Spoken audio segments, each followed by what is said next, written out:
Hi, welcome to Endometriosis A to Z. We have a really cool topic today. It is where in the world does this crazy disease come from? It's a horrible disease. I have Dr. Mark Noar here with me.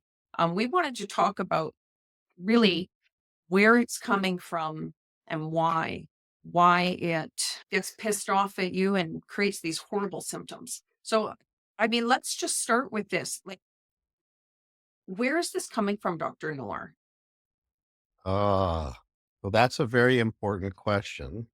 And it comes from many, many, many different places. But ultimately, it comes from cells that are supposed to be lining your uterus.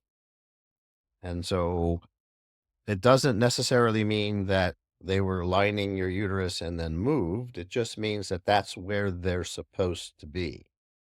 So when we look at where it came from, it comes from where all cells come from in your body, and that is when you're a little tiny embryo and your body is developing, these cells are all maturing inside of your mother's abdomen as you're growing up into a fetus. And so the cells are supposed to go and be as part of the uterus. They're supposed to be the lining called the endometrium of the uterus. But sometimes they don't make it there. Sometimes they get stuck in other places, and then sometimes they move. And so it comes down to, well, what it really comes down to is I think it doesn't matter, but we're going to talk about each individual one. So why don't we cover the most popular theory? Retrograde menstruation. You got it. Metrograde and retrograde menstruation. And so Yes. that theory was evolved in the 1920s by a guy by the name of Sampson. He's a gynecologist. In fact, he evolved most of the theories, not just that one. And so what he found, and in fact, if you were to decide to have a laparoscopy around the time of your period, when the doctor was inside your pelvis, he would see a pool of blood and other various substances, liquids, blood, cells, such as the lining of your endometrium, the lining of your uterus. And so that's normal. So it's normal. You can have this backflow. Why do we get a backflow? Because at the bottom, right, so let's go back to anatomy, right? You have the uterus, and at the bottom of Yeah. the uterus leading into the vagina is the cervix, and that's a Yeah. narrowing. And inside the cervix is a plug of fibrin and mucus and other cells, and it stops things from the vagina from getting into the uterus. That's what it's supposed to do. And so, in order for you to let the blood and the other cells out of your uterus during menstruation, you have to get that plug to pop out. Now, there's nothing you can do to make that happen, but it's going to happen as the pressure increases inside the uterus. And this is a hormonal influence. There's a Yeah. Actually, Mark, I thought it was when all your hormonal levels drop. So the plug was formed actually by a rise in progesterone, well, the plug is which always would there. actually stimulate that type of mucus that would create that plug. And then progesterone withdraws right before your period. We get PMS from it, but you also have like a removal of the hormones that would support that plug. Right, that plug is So gonna form no sorry to matter what your interject. hormones are. So no matter what your hormones are, you have Yeah. dead cells that are trying to get out, you have old blood, you have, fibrin, you have mucus that's always being produced, and so that plug is just part of the normal plugging of a tiny little opening that's only a millimeter or 2 normally in size. And so when your hormones begin to change, one of the things that happens is you begin to excrete something called prostaglandin E2. E2 is responsible for the beginning of menstruation, for the initiation of delivery, right, during pregnancy. And so Mhm. what that prostaglandin E2 does is it starts the uterus contracting. So you're usually at rest, the uterus contracts 1 or 2 times per minute at rest. And then during menstruation, it goes up to 7 or 8 under the influence of the prostaglandin. So that prostaglandin is building pressure, building pressure, building pressure. But if the plug has not yet dislodged, that pressure has to go somewhere. So the pressure that you feel, the cramps, associated with your menstruation, that's what you're feeling. You're feeling that pressure building up inside the uterus. The plug hasn't come out yet. You haven't had a chance to expel the blood and tissue. But there are these two exit points out of your uterus that go to where the fallopian tubes, and then the fallopian tubes go to the ovary You're is in your pelvis. And so when under pressure of menstruation, without the plug having been expelled, all that stuff is flowing backwards. And so you will always find some stuff in your pelvis during menstruation. Now, the really cool thing about your body is that within 24 to 48 hours, it's all gone from the time you stop menstruating because your body comes along and all the white cells come along and they go, okay, get rid of this waste material, and they engulf it, they eat it, they phagocytize it, as it's called, and then they dispose of it, and it's very, very efficient, and if you go back 2 days later, you go and you go, "Okay, there's nothing here anymore." So, normally, you'd say, "Okay, well, that's not an issue, right?" inflammatory. Right, it's all Yeah, the gone. inflammatory Gone. response cleans it all up. That's why we're so tired at So that yeah, time. yeah, that's part of the fatigue, and so but the problem is then, well, then how come some people, it doesn't get cleaned up and it doesn't leave? And that's where the genetic differences come in. And so it's not Yeah. only how did it get here, but why am I the one who's plagued by this? And that is Yeah, tied to your why genetic. did I get it? Yeah. Exactly. And that's tied to your genetics. So when you have these cells normally from the lining of the uterus that went backwards in many cases, it's got to, so when it's there, and you know the white blood cells take it away, what would keep it there and thriving? And so it basically has about 2 days to grow its own blood supply. If it doesn't grow its own blood supply, it's carried away. Now, those cells, those endometriosis cells, are very special in women who have endometriosis or have the tendency towards it because they're covered with these receptors called CD47 receptors. These are the please don't eat me receptors. And so if the cell is covered with the please don't eat me receptors, the white blood cells come by and they go, "Oh, you're cool. You stay here. I'm leaving." And they leave you alone. And then you need a second thing to take place, and that is you must have inflammation. So you have Right. inflammation in the environment that's not normally supposed to be there, and that attracts white blood cells called neutrophils. They're the instigators, right? They come in and they get everybody all upset from an immune point of view, and they start secreting all sorts of substances, and then these cells, these endometriosis cells, get innervated by these neutrophils, and they then are stimulated to produce substances internally that allow them to grow a blood supply. So they grow a blood supply. So the answer, yeah. So basically, the answer to why did I get it and like what keeps them growing instead of having them just die is maybe an underlying inflammatory It's an condition, underlying is what immune, you're saying. not well, And yeah, inflammatory. It's an underlying immune and inflammatory condition. So now we okay. have one mechanism So is the cells go backward, retrograde menstruation, there's inflammation, and there's this abnormal genetic immune situation. Okay. So we have retrograde menstruation. We have the abnormal tendency towards cells to want to stay around longer than they should. But where'd the yep. inflammation come from? Right? Normally, do you have inflammation in your pelvis? No. Not normally. Normally, your body is on something called homeostasis. In French, it would be the milieu interne. And so that was also discovered by a French physician back in the mid 1800s. And so if it's normal, then nothing excites the cells to change.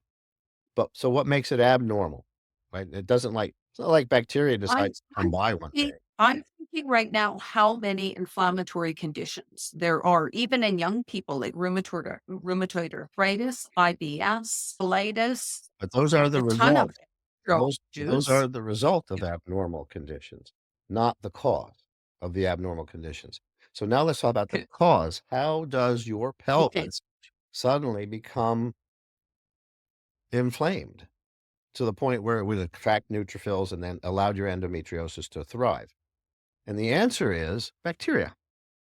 So where do the bacteria come from? Well, I think we've all heard tons of information about the microbiome, right? So your gut, Mhm. bowel, has a set of special bacteria that protect you and keep you healthy. Gut, gut, bowel, and vaginal, actually, as Well, well. well, we're We gonna know as women, not vaginal, not uterine. no, we're gonna go further than now. Everybody used to Whoa. think the uterus was sterile. Uterus is not sterile. The uterus has its own microbiome, and the vagina has its own microbiome, and the gut has its own microbiome. And in fact, if you were to compare vagina to uterus to gut, the gut and the uterus are pretty much the same. Very interesting. The vagina, on the Really? other hand, has a lot of these kinda negative bacteria. So the good bacteria, we call those lactobacilli, kinda like what comes from Yeah. milk product, lactobacilli. So lactobacilli are the good guys, and they secrete these things called fatty acids. The fatty acids Yeah. are the chill out substances. So the lactobacilli create fatty acids which calm down the immune system and everything chills out and everything's good. But the negative bacteria, they don't do that. And so when they overcome the lactobacilli, now suddenly the So out of balance. lactobacilli are unbalanced. And that's what happens is eventually over time from having menstruation, from having a baby, as an example, from instrumentation of your uterus, what's in the vagina works its way up into the uterus. And so now when you have the retrograde menstruation, you're getting bad bacteria and good bacteria as opposed to the good uterine bacteria, which keep things calm.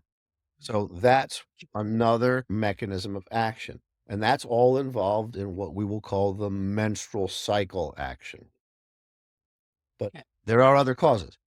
There are other causes. Sometimes those endometrial cells can be carried in the lymphatic system or the venous system, right? Because Yeah. as your lining breaks up, right? There's bleeding, there's exposure to open blood vessels, and it can be carried to other parts of your body, like your lung, your brain, Or joint spaces like your knee, yeah. into the, sacrum, so into your pelvis area behind where the nerves are, and so that's Yeah. another mechanism of transmission.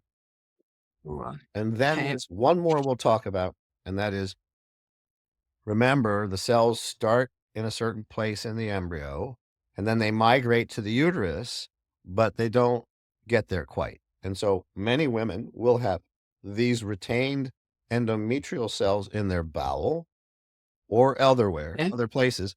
And then when the hormones start, then they Okay. activate the So endometrial tissue. And so that's the second genetic difference I want to talk about is an okay. endometriosis cell has receptors for estrogen. We call this an estrogen dominant disease. And so you have either Uh-huh. A or B receptors. The A, they're the good guys or the good girl, whatever. The estrogen receptors that are A receptors on most normal women's endometriosis cells, they're like very chill. Something happens and they don't get very excited. But the B, which is predominant in women who develop endometriosis, they're covered with B receptors, and those are the ones where like the mad dog receptors, right? A little bit of estrogen comes by and it's like 1,000 times more reactive than the A receptors. And so that is the other genetic part to this. So that's yeah, I was gonna say that's a genetic, like if you're predisposed genetically to this and you have inflammation going on and this metabolism, this I guess estrogenic metabolism starts in your teenage years, that's actually when I guess that's the when you start really seeing symptoms, but you actually had it previously. You were genetically disposed, and if you had inflammation, you were already at risk. What about the use of antibiotics? How does that affect like the antibiotics in children? Utilizing them, like they're becoming less effective over time, but we still need them. So Does that impact or start this antibiotics process? will impact the microbiome of your bowel. It will also impact the microbiome of your vagina as well as your uterus. So, but nobody could point to the antibiotic and say, aha, I took this antibiotic and then I got endometriosis. No, that's not how it works. you may change the microbiome with an antibiotic, but the other things also have to be in place. It's not just inflammation or a disordered microbiome. Again, remember, Okay. the key about the microbiome is it's not necessarily the bacteria itself, but the stuff the bacterium secretes, the short chain fatty acids. So here's a neat little fact. So someone's going to say, well, how do I fix this? Can I, Yeah. What do you think about it? so actually right Yeah. now we're talking about I've patented actually the ideal uterine microbiome, and so we're talking about creating pellets that the gynecologist will put inside the uterus after your period, and then it will proliferate the normal bacteria. And then when you have your next menstrual cycle, it'll put all the good bacteria into the pelvis and calm things down. But there's an indirect way you can do this. Remember, short chain fatty acids. So in your small bowel, remember I said the small bowel looks a lot like what's normal in the pelvis and what's normal in the uterus. Those same short chain fatty acids are produced by the bacteria in the small bowel. And so they go through microchannels into the pelvis. So if you flood your small bowel with good bacteria, it may actually help to calm down your endometriosis. And that's why some people change their diet or they take supplements Yep. like microbiome supplements, and it will impact their endometriosis. It won't get rid of it, but it will have a calming effect. Because again, the short chain fatty acids are chill pills. They're like, okay, calm down now, honey. Everything's okay. Right. So there are different ways. We actually have tested this in close, and it has actually, yeah. Yeah, and I'm sure many of the people listening may have read books by famous gynecologists that have said, change your diet and it will change your endometriosis. And that's the reason why you change your diet and then you make the good bacteria stronger, and then they secrete more short chain fatty acids that go across from the bowel into the pelvis and calm things down. Right. And so Yeah. we have a lot of new things coming where we can potentially impact how the cells work. There are also medications that have an effect on what the endometriosis cells produce that cause symptoms like pain or allow them to develop a blood supply. So we have new medications coming along that we're able to actually test, right? So we can use the EndoSure test to see if you have endometriosis and then see your response to a medicine. And that will tell us that the medicine is calming the endometriosis down and causing it to produce fewer substances. And then in some cases, it even loses its blood supply and it will die. It will go away. And that's why we use the rule of 30s, Carolyn. You remember the rule of 30s? I do. There's some people, so it's out of a whole group. Some people are going to regress. Some people are going to move ahead, and some people are going to stay exactly where they are. Exactly. So 30% of women will spontaneously lose their endometriosis. It just literally goes away. Are they still genetically predisposed for reactivation? Yes. But for some reason, their body has become so perfect an environment that it just never can establish itself. So we really can influence a lot of things by understanding how it got there and why it's still there. Now, it's not perfect yet, but I think that's the importance here today of understanding where did it come from. Now, I'm going to make one other point, and that is, Okay. all right, wait. So you're telling me that maybe I'm a mom. I'm not a mom, but let's say I were a mom. I You're a am, mom. and I'm listening because Okay. I'm interested in these points. I mean, So, so you some of the things you suggested we've actually already used, and I have a few other comments, but I want you to finish. okay. So let's say you're a mom. Okay, I'm not the mom. You're a mom. You have children. They're girls. You had endometriosis. What is the chance that your girls will have endometriosis? Well, half your genes come from your husband, half the genes come from you. So if your daughters are lucky and they didn't pick up the half that predisposes you to endometriosis, they may never get the disease. But you never know that. So how do you know? But you're also right, you've got those cells. So the girls are the girls who actually have these cells that haven't yet been activated because they don't have their hormones running yet because they're still really young. So what do you think the answer is? Well, I know that we can find them. I don't know what we can do about it. That's So the I question know we. find them with this test, and it's non-invasive and very easy to do. Exactly. Um, So what we've done. Certainly, we do about it because when I've researched, it's interesting because very little comes up on diet. Um, Even though from what makes sense to me would be to maybe move into ketosis for a while and let the body clear out the cells that shouldn't be there.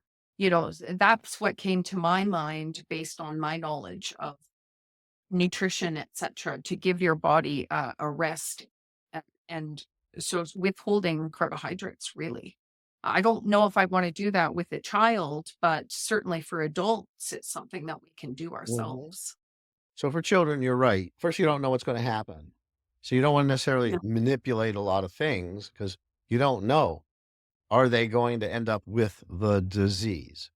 But Mhm. you can find out if they have a tendency towards it. And so that same test, that EndoSure test that tells women today with near 100% certainty, I have endometriosis, right? If their daughters have a tendency towards endometriosis and the cells are already present genetically in other places, Mhm. that can be detected with this test also. And the reason we know this is Dr. John Matthias, who did the original research back in 1998 and published the very first paper. He actually took 3-year-olds, 4-year-olds, 5-year-olds, 7-year-olds, 9-year-olds who have not yet obviously had their menstruation begin yet, thank goodness, of mothers who had endometriosis. And guess what? They were all positive for the test. And so those girls then went on to develop their menstruation and then ended up developing endometriosis.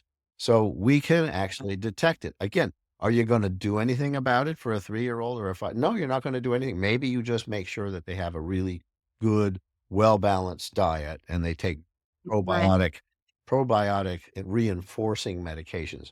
Um, Especially after going through an antibiotic run or something that they might need. yeah, I think But very important. there are people who are particularly needing some kind of support from probiotics afterwards. That's really interesting. I just want to bring in a few things I've seen with my clients. Like, for instance, if they're so teach fertility awareness. If women know when they've ovulated, then they know when their period is going to happen. That's generally regular, even with those with endometriosis, although it's shortened. Often, if they eat food with a lot of fatty acids in them, like salmon, their pain symptoms are actually reduced during their period.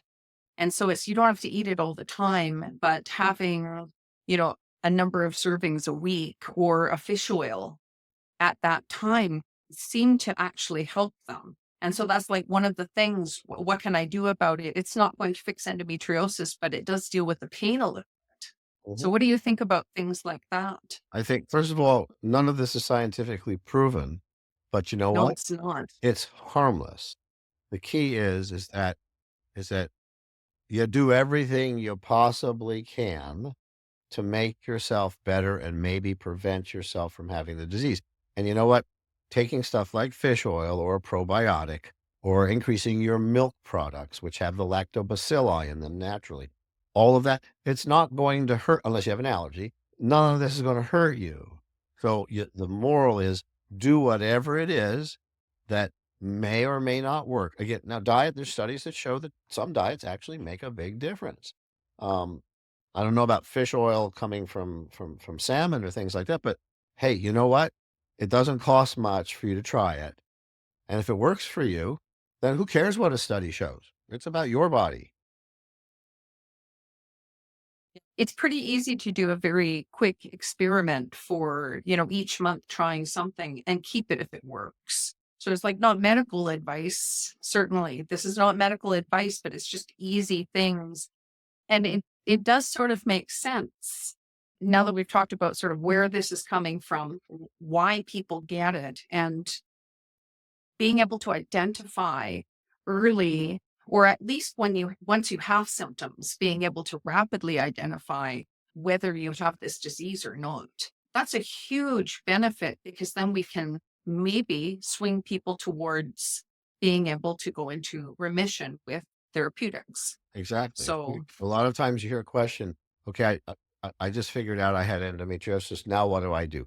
The answer is you do everything you possibly can and don't listen to anybody tell you what not to do.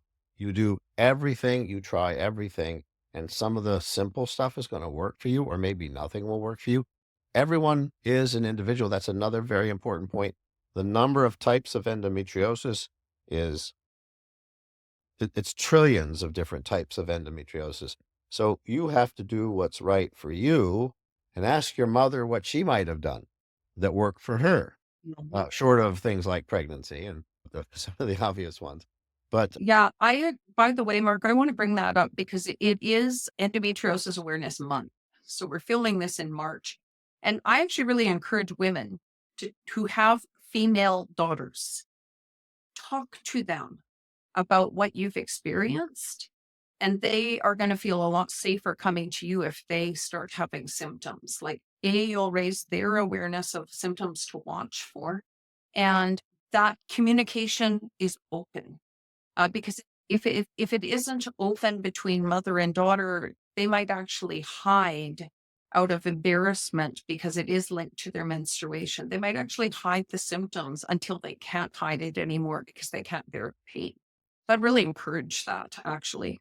this is why, as part of our public education, our public health education in the schools, every school beginning at maybe by age 10, every single school for both the girls and the boys, they should have information about the difference between female and male health and organs and the things and the changes that will take place. Now, they always talk about sex and sex hormones, but menstruation should not be a taboo subject. It should be something that, one, women can freely discuss, and two, even boys should be able to understand this and show some empathy. And so this way, as people are getting older and they can't go to school or they can't work, or right, there's no more discrimination just because you're having endometriosis or problems with your periods. This is a very, very important point. The public health education at the level of the schools must absolutely improve, and it will help Yeah. everyone. I'll bring someone onto this podcast who's doing this, not for 10-year-olds. It's actually at the high school level. And, she's someone I'm Yeah. really wanting to bring on to talk to about what's the kind of reception and enjoyment actually the kids have gotten from this. It's been really a positive experience for the students, both male and female, by the way, That's for them to important. know about this. That's important. I can't Yeah, wait it for it. feels, I can't wait to be able to talk to her and bring her on. That's great. yeah. Yeah. Okay, Mark, I think that's it for today. We're out of time. Thank you for listening to us. We'll see you for the next one. Thank you. Okay. Bye, Carolyn. Bye, everybody. And that ends another episode of Endometriosis A to Z, where we feel knowledge is power when it comes to managing endometriosis. We'd love to hear from you about topics you want covered. If you have questions that you need Dr. Noar to answer, you can email us directly at hello@endodiagnosis.com. Until next time, stay informed, stay hopeful, and keep advocating for your health. See you in the next episode.